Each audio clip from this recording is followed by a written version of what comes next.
Curah hujan yang tinggi membuat sejumlah wilayah di Kota Makassar terendam banjir.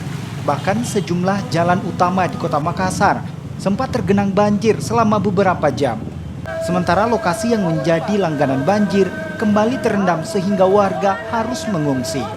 Berdasarkan data yang kami terima, curah hujan di Makassar meningkat dan berpotensi banjir.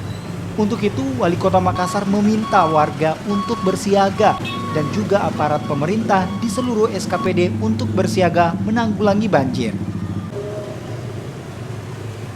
Dari pantauan aplikasi cuaca yang saya pantau sejak tadi subuh dan berita dari Balai Pompengan yang diupdate kepada saya tadi jam 4.30 subuh, kemudian pengecekan aplikasi pasang memberi tanda bahwa memang sekitar jam 2 sampai jam 6 ini Makassar mengalami risiko genangan dan banjir yang memang kalau saya tadi pantau sejak tadi pagi berada pada daerah-daerah yang memang menjadi bahagian langganan banjir akibat ketinggian yang